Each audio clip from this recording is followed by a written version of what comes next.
All right, guys, March 19th, 2023. Today is day 40. Total body, no repeat.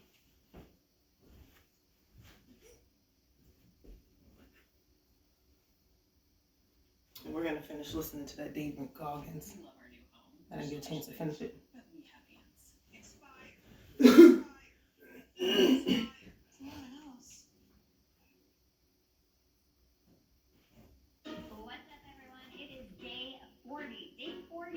You're a bitch kid. And what I found out, and the only message I want to get across to people is once you change,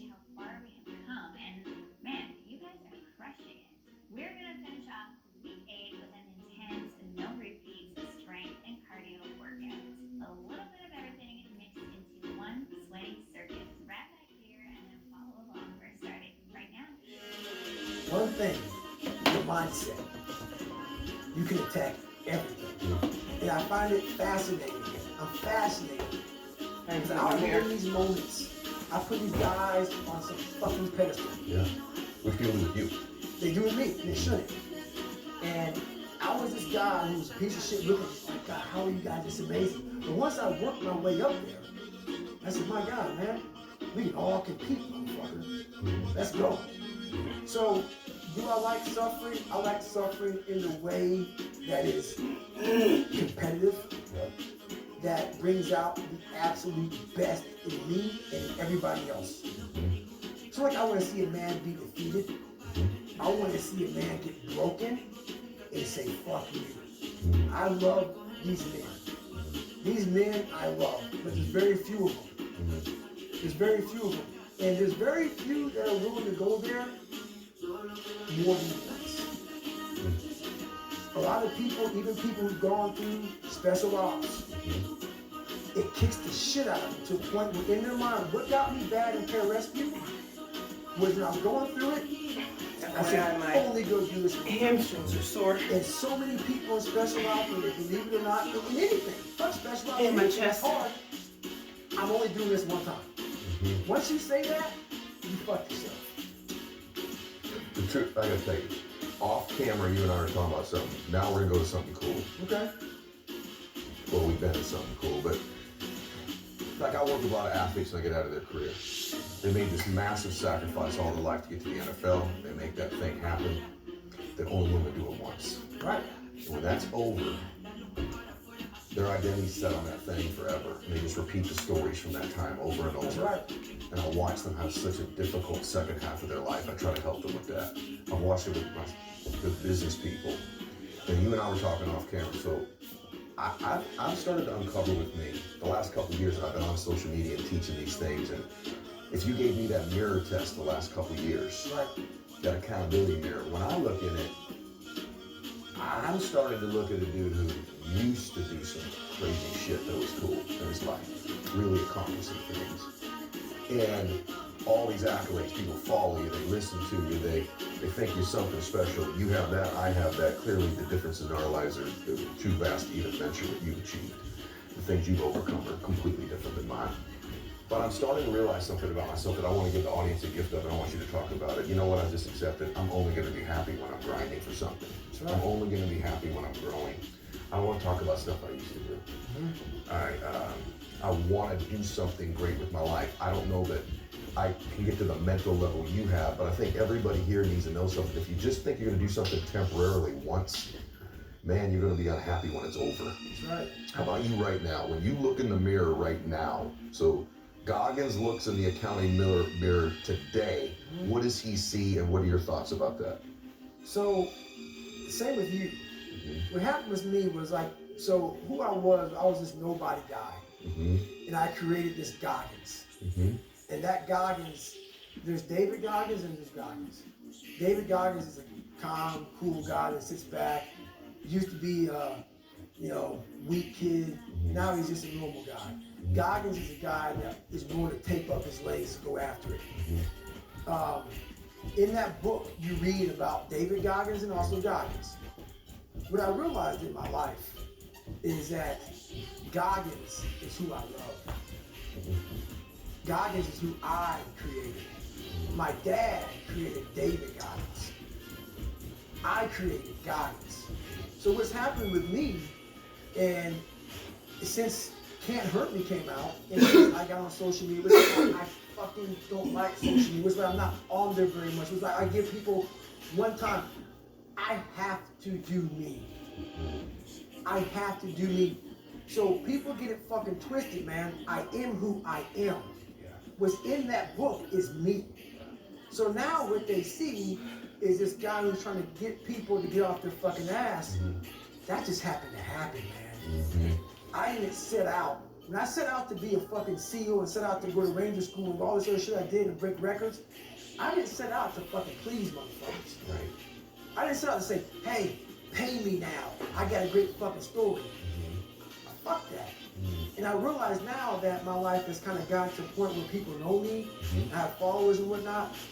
The biggest depression of my life is you get caught up into helping so many people out, and it's great, and I love that, but you lose yourself in all of that shit. It's literally, and people go, man, but my God, like you're changing. I get all that shit, man. But what the fuck is motivating you in that book? What's motivating you is the fucking stories I'm telling you about what I did in my life. Once I stop living that, I'm no more. Yes. I am not the fucker that you are now being motivated from. So right now in the mirror, I now got back to Goggins. I'm now back to running 100 miles a week. I'm now back to getting the fucker. I saw and I talk to my girl about all the time. You travel, you speed, you all this shit. It's all fucking great and dandy for most people. I'm Goggins. What makes me is the dungeon. And yeah, and people are, well, oh my God, like they're gonna hear this, my God, you don't have any peace in your life. Don't get it fucking twisted. Weak people who hear me get all fucking poopy pants about how I talk. So be it. What changed me was I had to be hard on myself. Yep. And I have to continue to grind myself into a fine dust. Period. That's where I feel good. I feel like I accomplished something. If things come easy, it's not fun. I must fail at something repeatedly. It has to haunt me. And then once I complete it, I feel like I accomplished something. I don't want to set out and say, oh, here's an A. We're good. It's fucking stupid. No. I want to turn it in a million times and say, you failed. You failed. And I say, okay, roger that. And sit there and analyze what I'm doing wrong. Go to these places that people don't go to anymore because all this fucking social media shit and everything's computerized. I want to go to that dark place in my mind and say, okay, how are we going to get this done? I think the right people are happy when they're challenged by something. Like when they're pursuing something, when they're challenged, like when they're not where they could be. Right. When they're not who they could be. Right. And you and I were talking about this off camera. It's like, I just want everybody to understand this. This is from two people who are sort of in this space. We love helping people. We love making a difference. But what makes us make a difference is the pursuit of who we've been becoming, these challenges, you and all the different ways you have, and in my way, and millions of people in their way too. Like, I don't want people to think, I just want to get to a place and cool it. Because you get to that place and cool it, I think you're going to be miserable. You've got to still find somewhere. And I want to kind of go in your head a little bit because I've not lived this and very few people have lived this. I want to take you back there for a minute, and then at the end I'm going to ask you what that thing looks like next for you. But so this whole thing that you did, you get out. We can't cover the whole military thing because I want them to read the book, right? But then you're like, hey, you've really never done any of this before, but this is sort of the formula of what we're talking about. Then the military thing ends, and then you're like, yeah, I'm gonna go like run. I'm gonna do the Badwater 135. My cardio was 20 minutes every Sunday on the elliptical trainer. That was it. So I'm looking at all these different races, and one comes up number one, the hardest race in the world, Badwater 135. 135-mile race through Death Valley. I'm like, that sounds fucking nuts. But it didn't describe that it was like a couple-day race. I'm thinking, okay, that has to be like a fucking 7-day race. Because I don't know people run like that. So I ended up calling Chris Cosman up. Chris Cosman is the race director of Badwater. And he lives out here in California. He's like, hey man. I'm like, hey Chris. I call him up in the first conversation. Yeah, my I friend's actually about have to all the emails in my book from him going back. He's a fucking stickler, man. I'll tell you that. So I call him up and say, hey man, I'm gonna do this race. He's like, have you ever run 100 miles before? I'm like, no. He goes, boy, to get my race, you have to do a 100-mile race. And you have to do 100 miles for 24 hours or less. There's only 2 more races I could do before the deadline dropped. And so I'm like, he goes, you live in San Diego, right? I'm like, yeah. This was Wednesday. 5% before it drops. I call him up on Wednesday morning. He goes, well, there's a race on Saturday. And it's called the San Diego One Day at Hospitality Point in San Diego, where you run around a 1-mile track for 24 hours, so many miles you can get. So I'm like, fuck it, man, this guy's kind of calling me out. I'm gonna get this shit done. I'm a SEAL, I'm a badass, been through Ranger school and shit. I got this. Hardest thing I did my entire life, dude, was just one race. So I go. Harder than getting through. Hell yeah. I was not prepared at all. So I go, plug, y'all. I sign up for the race, I show up, I'm this big bodybuilder looking guy, shirt off, black hat on, you know.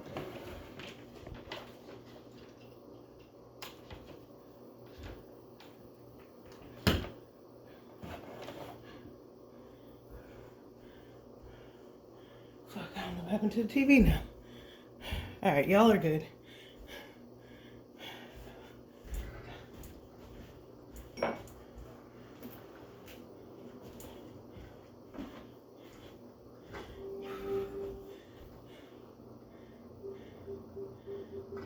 I think I might have hit something with the TV. We're gonna get a couple punches in. Fuck, I hate when shit happens like this. I was into this video too. Y'all bear with me. I appreciate your patience while I work to resolve this matter for you.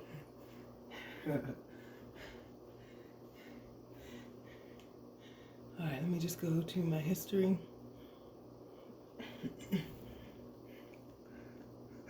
Excuse me.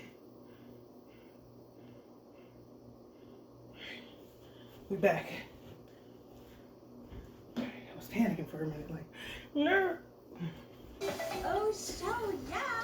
At So we should Five go a couple it's such a punches summer in. sled when girls and guys fits start at just a few bucks, like tees, shorts, and lots more. Shop Five Below stores or online.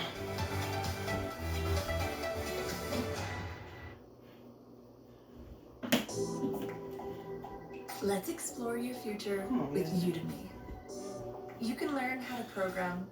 Skip the ad. Shirt off, black hat on, you know, and I set out. So every mile, I'm gonna see this blue lawn chair. I had Ritz crackers and Mileplex. That was my fucking nutrition, man. No Yeah. water, no nothing. No water. No. Ritz crackers and Mileplex, dude. Come on. I fucking, you know, I never drink water on runs and shit. I didn't know about all this shit. So I go out there and I'm running. I get through 50 miles. I'm gonna cut to the chase because I detail it really well in the book. I get going. I sit down at mile 70. And buddy, I hadn't sat down yet. I sit down and everything falls the fuck apart. Literally, man, I'm like peeing blood down my leg. I have some crap coming out of me. And I got 30 fucking miles to go. And I'm in the worst shape of my entire life. And so I won't get too deep into it, man, but I end up going back through my cookie jar, and I talk about, you know, my cookie jar is basically something I invented about. We forget how badass we are when we're suffering. Because our mind just stays right there in suffering. The cookie jar is a reminder. You know how your mom used to have the cookie jar, you don't know what kind of cookie you're gonna get. But it may be oatmeal raisin, maybe chocolate chip meat, because you know she's done some in that motherfucker, used to grab one and go. So my cookie jars, the things I accomplished, failed at, didn't fail at, just kept on grinding through. So I take this 1 second, I calm down, so I realize, okay man, I gotta be able to just stand up first, come all dizzy, lightheaded, I go through this process. And I said, I might quit, but not yet. I go, this is the worst shit in life. So I said I might quit, because when you're not gonna quit something, you have 30 miles to go, your mind's spasming. Like, I'm fucked up. Like 30 miles is a long way to go, just fresh. I've already gone 70 on the worst shit in my life. I'm like, okay, so I'm giving my mind some space. Because if you don't give it space, it's just going to freak out. So I'm like, you know what, I'm going to quit, but let me just sit here for a second, drink some water. Now I'm drinking water. I have my crew going over to get some fucking, nutrition, some food for me. I'm getting better. So now I stand up. I'm like, wow, I'm able to stand up now. Because I wasn't able to. I was all lightheaded. Now I'm going on this track, and I get to mile 81, and I wasn't going to make the time. I was moving slow. You're behind time. Way behind. And this is the craziest thing in the world. And I fucking shit you not. I'm in the worst shape of my entire life. Ever. I've never even been close to this. Again. Never. Mile 81, I'm not gonna make the time as slow as I was moving. And when your body and mind connect, and I think this is the only time I've ever done this, Okay. you become a cyborg. I end up running 20 miles at about a 10-15 mile and get done with that race. I did 101 miles in 19 hours and 6 minutes. And to this day, and I don't detail it well with you, but in the book I do, I learned more from that 19 hours and 6 minutes than I did in all 3 Hell Weeks, Ranger School, and this is months. Ranger School was 60-something days. Hell Week and all the buds is 6 months. I was in buds for like 18 months. I went through Delta Force selection twice. Pull up records. I learned more in that one race that I wasn't prepared for. That 19 hours brought me from utter misery, happiness, failure, success, depression. I went through every fucking emotion in the world in 19 hours. And you should hear how the race ended. Then I really took a shit on myself. Like, I got in that blue chair when the race ended, and I literally, it just was over. I was in the worst shape of my life. I got in the tub, and they put the shower, or she put the shower on me. The shower was hitting me as I'm laying in the tub in the fetal position. And what came out of me looked like dirt as I'm peeing. It's not even blood. This is dark brown dirt. And I'm sitting there, and she calls my mom. And my mom has a doctor friend over her house. And this guy's one of the best doctors in the country. And he's like, you need to get to the doctor now. And so what I'm about to tell you is gonna fuck you up. So I'm sitting there and I think I'm gonna die. And worst shape of my life. And I'm in this tub and I'm jackhammering and I had this hot water hitting me. And I'm literally in the worst pain. My shins, my feet, I'm broken. And I'm just sitting, I'm cramping up. And she said, we gotta get you to the doctor. Your mom's worried, I'm worried about, we've never seen this for my life. And I go, I'm not going anywhere. I want to sit here and enjoy this pain. And I know the listeners hearing this can say, man, you're a fucking nut. No, I'm not. What I got a chance to experience in that 19 hours and 6 minutes of my life was something I didn't want any painkillers. This was proof positive. What I was feeling is what I just did. I did something without training, without coaching, without a cheering staff, without any knowledge. I took a raw human being with no training whatsoever, put him out in a condition, and just through this alone, got through it. And I sat there and I was like, it was the best feeling I've ever had and will ever have in my entire, I was in the worst pain of my life. It was the best feeling I ever had in my life. Not because of the pain I was in, but the pain was confirmation of, my God, did I just do that? And I had completed Hell Weeks, but that right there was like, don't take this from me, man. And it was confirmation, proof positive, that this young kid that came from shit, that wasn't shit, that lied and cheated, I was now the truth. God. I was now the truth. I was a Navy SEAL. I went through Army Ranger School as honor man. I went through all this shit. I was truth. I became truth. There was no more lie. And what's funny about all that is the people in my life who were in my life when I was bad, and I call it that wasn't bad. I had a fucked up way to go, man. They're still out there, and they know what the fuck I'm saying. I ain't gonna drop names on them.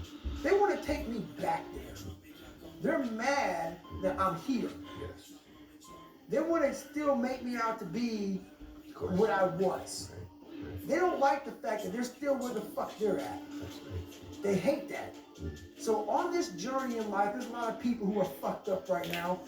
On the journey, there's always be that motherfucker in the sewer you came from that's grabbing at your fucking ankle as you're leaving that sewer. That's going to drag you right the fuck back down because you figured it out. They're not willing to figure it out. There's not much to figure out. The only thing to figure out is this. And everybody has a different equation. My equation is different than yours. My equation was very different than most people's. And it's not about being sadistic. It was just about that right there was kind of like the moment of my life where I realized, I don't like to say that I've arrived, because you never had that I've arrived mentality because you stopped. But that was the moment that I realized that I was the truth. I've done a lot of shows, but I don't go back and watch them that much. You know, I'll watch them a couple times when we do them. I'll go back and watch and listen to this last 10 or 15 minutes of We Talked About several hundred times. That's the most incredible thing I've heard. I'll just tell you straight up. That's the most incredible, beautiful, magnificent thing I've heard since I've been doing the show. Thank you for me for that. Appreciate that. I want to, that's just silly, crazy, awesome. I want to finish on a light note. Okay. I was saving this for the end because it's just ironic. So, I'm a Rocky fan, but this is going to trip you out. I actually got chills. I was reading about you and prepping because I've known about you for a long time. And like, I got to have something in common with this dude, right? I got to have something in common with him. And so, Sly's a friend of mine too now, which is really weird, but I'm a Rocky fan, but I'm really a Rocky 1 fan. But not only am I a Rocky 1 fan, I've watched the 14th round. See? Now my children coming. Yeah, I've watched the 14th round of the Rocky 1 movie. I'll venture to say, I can't count them, but it's got to be more than 1,000 times in my life. Easy. And so when I was a little boy and all the turmoil in my life and the dysfunction in my family and the things I wanted to achieve, I learned to visualize in my life by watching Rocky. That was my visualization. The fitness part, the training, the overcoming stuff. There's just this little part of me that's like a little mini Rocky in there. It's why I love working out. And for me, it was the way he would take punishment. It's at the end of the 14th when he cut me Nick and Mick cuts him, right? So they're gonna think we're both just crazy. But what have you watched that a couple times? And what did it do for you? I just want to finish on this because like this taught me to visualize and dream. There were no. My family's not like yours, but there's no dreaming or visualizations or motivation or go do something special. There was nothing like that in my house. I had Rocky, and mainly Rocky 1. I love them all, but like the Rocky 3 running on the beach scene, all that. But Rocky 1, 14th round at least 1,000 times. What about you? No shit, at least 20,000. Why is that? Yes. I've dissected that 2 minutes and some seconds, 2 minutes and 13, 14, 15 seconds, at least 20,000 times. When I did the pull-up record, and I finally broke it. 53 times. Yep, did 4,030 in 17 hours. I listened to one song for 17 hours, and it was going the distance. 2 minutes and 13 something, 14 seconds. On a loop. On a loop. But first, this guy named Nandor, he kept playing out loud for everybody. And I brought my own little iPad. I don't ever listen to music. But I was failing so many times at this record, I had to go to that place. So I said, you know what, I don't want to bore you all anymore with this same song. Because I had a crew of people that are filming it, you know, because it had to be documented. So I didn't want them to be there for 17 hours listening to the same song. Kind of, it bored me. So I put it in my ears, listened to the whole time. But I'm going a step further. In that round, where Rocky gets knocked down, and Mickey's saying, stay down, and he's getting up, Apollo Creed thinks that he knocked him out. So I have this thing called Taking Souls, okay? And when you see Apollo Creed turns around, arms in the air, I fucking got him. Do you see when he turns around and he sees, because Apollo Creed knows I was fucking this dude up. He kept coming after me, and I finally knocked him down. When he turns around and looks at Rocky and he says, and watches him get up, and Rocky gets his gloves and motions him to come to him, Apollo puts his head down and just goes like this. It's not so much Rocky getting up, that's big for me. Apollo Creed's face became every motherfucker that verbally and non-verbally looked at me, because you know that look they give you when you think that, you know, they may not tell you you're a piece of shit, you're nobody, but they look at you almost like, you know what I'm saying? I got them all. I got them all on that, you know that little wheel you have with everybody's name on it, your phone numbers and shit? I got them all in that motherfucker in my head. And I spin that bitch every motherfucking day. And I know right now, whether you hate me, love me, I'm a fucking dick, I'm a this, I'm a that, whatever you want to think, I made it. And I know all of you motherfuckers are looking just like Apollo Creed did, because I just kept getting the fuck up. And all I wanted people to do in my life, I don't care about the fucking money, I don't care about the fucking fame, I don't care if all my followers go away tomorrow. I wanted a lot of people that doubted me to look like Apollo Creed did in that 14th round, because I got back up repeatedly. And when you keep on getting back up like that, no matter how strong the person is that's beating the shit out of you, they eventually look at you and say, you know what, I'm tired. And I just want people to be tired. Just be tired. I want to make you tired, because I just continue. So that's what that movie did to me. That movie changed how I looked at life. It did. I'm blown away, because the part of the scene, thank you, the part of the scene, anybody that knows me real well, all my life I want people to give me that. It gives them that, like, what are you? What the hell? And I wanted, whether it was a coach or dudes I grew up with or whatever it was, at point, just go, what are you? That's it. And I can tell you, I don't do that with a lot of people. I do that with you. Like, and I have a tremendous amount of respect for you. Thank you. And I'm proud to know you now. Well, I really appreciate that. And I didn't want to win. I still don't want to win for some reason. I don't care about winning. For some, I just want to go the distance. And that's a true story, man. And so it's a powerful movie, man. But thank you for your kind words when you say it. I'm very humbled by that. Yeah, I'm looking forward to seeing what the next thing is for you. And I really am, because this is nowhere near the distance. Right. You're nowhere near, right? And so I'm really excited. If I can ever help with any of it, I'm certainly here for you as a friend. I appreciate it, man. I'm a big faith believer, man. Even though people look at my mouth and say, how can you believe in God? I'm sorry, man. We live on earth. And sometimes life is fucking hard. It don't mean you don't believe in shit. But I know for a fact, as fucked up as my life has been, to be where I'm at today, there's obviously more. I'm obviously a fucking messenger of some sort, because I don't fit the mold, man. I'm obviously a messenger, so. All your life is preparing you for this moment. I'm excited for the next one. I believe that. Thank you for today. Thank you, man. I appreciate it. Pleasure meeting you. Everybody, I don't have any words. You heard it or saw it, and so I know your life was moved. You know, all I ask you to do is share this show with somebody that you care about, somebody you believe in, somebody that you want to see win. Reminder every day. On Instagram, we run the Max Out 2-minute drill. You get a chance to engage with me. There's 3 ways to win. You make a comment on a post, you make a comment on a comment, or you post it. You make a comment at any time of day. You win coaching calls with me, my guests, ride on the jet, gear, tickets to see me speak, whatever you want. I want to engage with you closer. Please do that. God bless you, and continue to max out your life.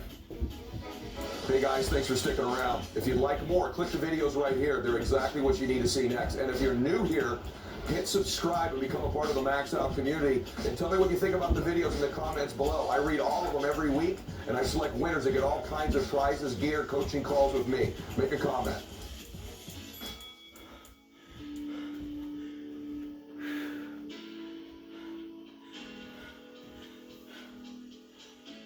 People remember ads with young people having a good time. So to help you remember that Liberty Mutual customizes your home insurance, here's a pool party. Good times insurance. Only pay for what you need. Liberty, liberty, liberty, liberty. My mom is this way, my stepdad got murdered, my dad beat the shit out of me. I can't read and write to save my fucking soul. I've lied about it to everybody. I've cheated on all these tests. And then you put a goal in your mind. How are you gonna feel, man, when you accomplish this goal coming from that shit? Coming from the fucking hell you came from. This might be exactly what I need. The darkness is exactly what I need. It's how you look at your situation. What am I going to do today to change what I see in this mirror?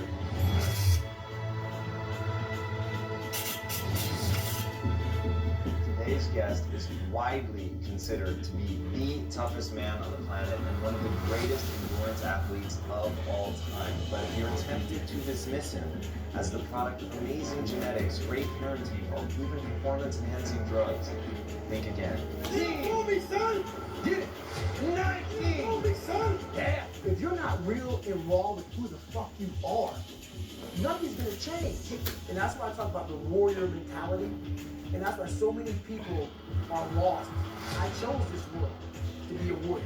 And I would choose it again if I came back to this world. You must be that person on that door, get ready to open it, thinking to yourself, if I die, so be it.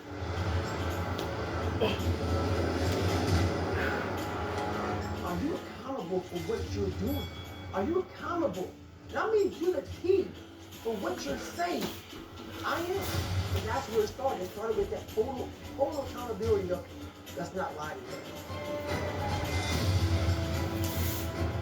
I'm even shaking right now being on this show. I'm a big time introvert. How you address it is you face it. This is a race that you run completely alone. I said to myself, no, I'm a dumb motherfucker. Okay, roger that. How you get smarter? Educate yourself. Buy this book. I read it. It is extraordinary. It is one of the most amazing manuals for how to change your life ever. And the very best may not be I'm number one. The very best is that I leave everything inside of me out there. That's the goal in life. To put your life on a billboard, on the busiest road, in the busiest highway in the world, and say, this is how fucked up I used to be. Take it over. One more. The goats. Help me and welcome the man who once ran an ultra marathon with pneumonia, the king of no excuses. I'm David fucking Goggins. That's who I am. We have the ability to go in such a space. If you're willing to suffer, and I mean suffer, your brain and your body, once connected together, can do anything. And this 30 miles was the life-changing moment. I was out of it. I was in the worst pain of my entire life. I was, to me, on the brink of death. And I was able to chunk this 30 damn miles into small pieces. I was so driven. And I'm not gonna say motivated, because motivation's crap. Motivation comes and goes. When you're driven, whatever's in front of you will get destroyed. So I sat in this chair and I was so driven to succeed in this race. And at this time, everyone was, were you thinking about the guys that died? And I'm not gonna lie to you, I wasn't. This became a personal thing. This became me against this race, me against the kids that call me nigger, me against me. It just became something that I took so violently personal. And I broke this thing down into small pieces. I said, okay, I gotta get nutrition. I gotta be able to stand up before I can get off this curb and get off this chair and be able to go 30 miles. So I went through all these small steps and I was able to stand up. And then from standing up, I was literally walking around with my wife at the time. And she goes, you're not gonna make the time. She goes, you're walking like 30-some minute miles. I got to mile 81. And the second she said that I'm not gonna make the time, I ran the last 19 miles, non-stop. And I can show you right now, when we get done with this, matter of fact, I wanna show you right now, this was years ago, and I had to put compression tape on my ankle. And so this was years ago. I had literally the size of $50. I had to get compression tape, and I taped up my ankles, and I taped up my feet, and that's how I got through that race. Was it like a hematoma? I mean, No, see what happened was, like my shins hurt so bad from having stress fractures that the only way I could continue on was I taped it so I wasn't doing the flexion motion that activates your shins. So I taped my ankles and my shins up, and I got that from, because of my third hell week, they weren't going to let me go back to training anymore. Right. So I literally went through all of BUD/S, my last SEAL training, with stretch fractures and shin splints. And how I did it was I would tape my ankles all the way up to my calf every morning. So for the first hour, the pain was excruciating. But what happened is my feet would go numb. And I did that every single day for 6 months. Whoa! That's how I got through my third hell week, because I was so broken from the first two that the commander said, hey, the CEO said this is the last time I'm sending you through. So that's how I got the idea to do that. So with the right, and people may listen to this and say, this guy is sadistic, he's crazy. No, if you know how I came up, you realize I was just a scared kid that found drive and passion to do something much better than what he thought he was. And that's why I talk about the warrior mentality. And that's why so many people are lost when I start talking. You have the right. You're lucky that you don't have to think like warriors think. You're very privileged. I chose this world to be a warrior. And I would choose it again if I came back to this world. But the mentality of a warrior is very different from normal mentality. You must be that person on that door, get ready to open it, thinking to yourself, if I die, so be it. The only way you can go in that door is knowing there's a great chance you're going to die. Like being a SEAL, you train with live ammo. You jump out of an airplane, everything you do, you could die. So to be a warrior, why people don't understand me, I'm glad you don't understand me. Merry Christmas, good on you. Because being a warrior takes a whole different mindset. And a whole different mindset to know that there's a great chance I may not be in the military. Like, I was in for 21 years. I'm lucky. I'm very lucky that I'm alive, able to talk to you, able to still run. But when you sign up on that dotted line to be like a SEAL, your mentality changes. I may not live. You gotta accept that. And that's the mentality you have. Look at yourself, man. Look at yourself. And it was that day, and a couple of days after that, I just got real with myself. And every day I came home, I called it the accountability mirror. What am I going to do today to change what I see in this mirror? What am I going to do today? And a lot of it was, I stopped sitting with the cool guys. I actually tucked my shirt in, went to school looking like, hey man, this is how I'm going to look. If you don't like it, so be it. I had to really wear this layer of skin. I had to develop a really calloused skin on me to take whatever you're going to call me, you're going to call me. Whatever I'm going to be, I want to geek, but whoever I am, you're going to see me. You're going to see me for who I am, because I need to change who I'm not. And that accountability just became law. And I became fat over the years, that I fell back in the hole. I called myself fat, because I was fat. And people don't want to do that. They want to say, oh, don't call yourself fat. Don't call yourself dumb. If you're not real and raw with who the fuck you are, nothing's going to change. In this nice new world that we live in, we want to hear, you're just a little big. No, man, you might be fat. And it's okay to hear that from yourself and from everybody else. So that's where it started at. And it's raw. It gets ugly sometimes with me in the mirror. But I'm also proud of myself to be able to tell myself that and then fix what's in that mirror. That's what hits me, and that's what I really want people to hear, is that you can say those things, A, because they're true, and B, because you can fix them. Right. And your whole life has been about addressing those things. So walk us through, how in the book do you help people start addressing it? Because that's what I think is so powerful about your book. So the first thing about it is, once you realize it, and you have to realize it, you gotta call yourself out.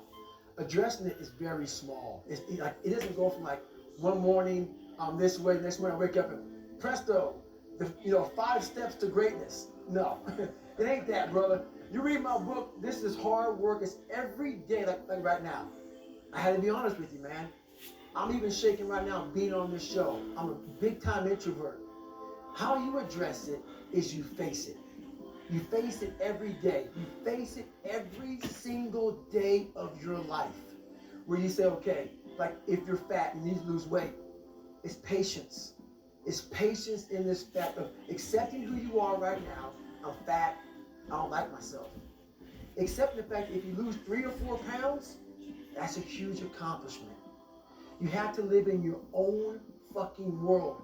You cannot judge yourself. That's why social media and all these things are horrible. You can't judge yourself off of the so-called competition that we have made up in our mind. The things that, how people look, how people act, how smart someone is. This is a race that you run completely alone. And you're all by yourself. I had tons of sticky notes all over my mirror. It wasn't like, be better than John or be as fast as whoever. Okay, David, yesterday you did this. Today, our next goal for the week is this. So I had a year goal, weekly goals, daily goals, hourly goals, and the big goal was I lied a lot growing up. I wanted to be accepted. One goal was, let's go one day without lying. Let's go one day, and then when I would lie to somebody, I would say, hey man, I had to go back now and apologize. Hey man, I lied to you. You know how hard it is to go back to somebody and say, I lied to you? Hey man, you know what? Back there, I lied to you, dude. I was really jacked up. So I figured out these ways of total accountability. Like right now, I had to run this morning before I talked to you. Because why? That's what I'm about. I'm about mind, body, fitness. A lot of folks talk so much shit about, hey, I'm going to change your life. I'm going to do this, I'm going to do that. Are you accountable for what you're doing? Are you accountable? I mean, to the T for what you're saying. I am. And that's where it started. It started with that total accountability of, let's not lie today. Let's tell people the truth about who you are. And when you can get on and tell someone, like I'm doing right now, exactly how fucked up you are, that's the goal in life. To put your life on a billboard, on the busiest road, in the busiest highway in the world, and say, this is how fucked up I used to be. Take care of me. Each thing that is wrong with you has to prevent premature aging, reduce fine lines and wrinkles, retain moisture, firmness, and vitamins. New Harvest Fresh refrigerators from Beko. Our innovative 3-color light technology simulates the sun cycle, keeping produce fresh for up to 30 days and preserving vitamins longer. You won't believe your chives. Harvest Fresh, inspired by nature, powered by light.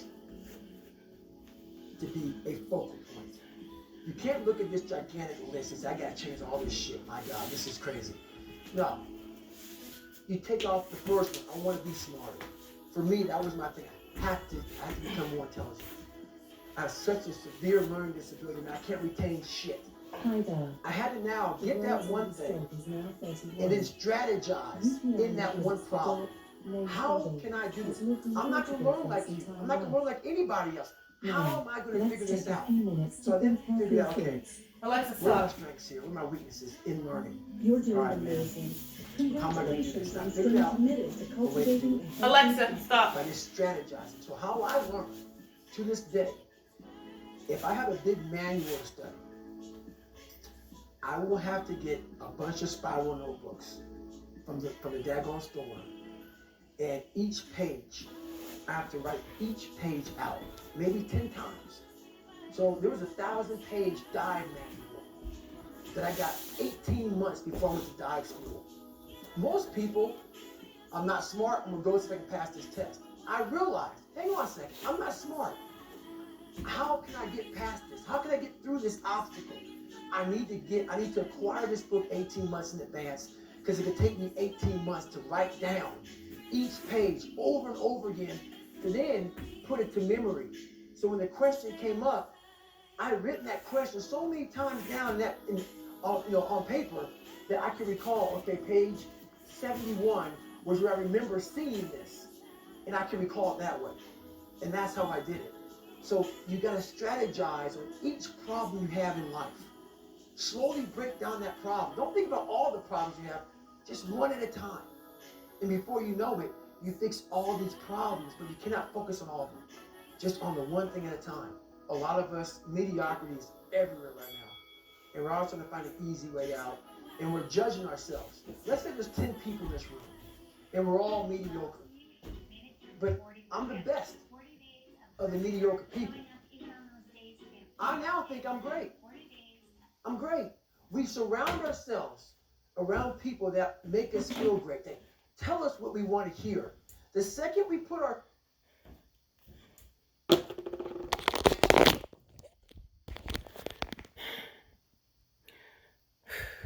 Y'all do something positive today for your mind, your body, your soul. And I hope you got to listen to what David Goggins was saying in this video, man. Just go Google him. Watch some of his videos on YouTube, man. He's dope, and he's exactly what I need right now in this stage of my life. So find what you need right now. What you need's not always going to be the same thing. There are certain things that you got to do just consistently to maintain, you know, you're where you're at. But then there are other things that you're going to need to give you the insight, the motivation, whatever it is that you need to get yourself to that next level. So y'all take care.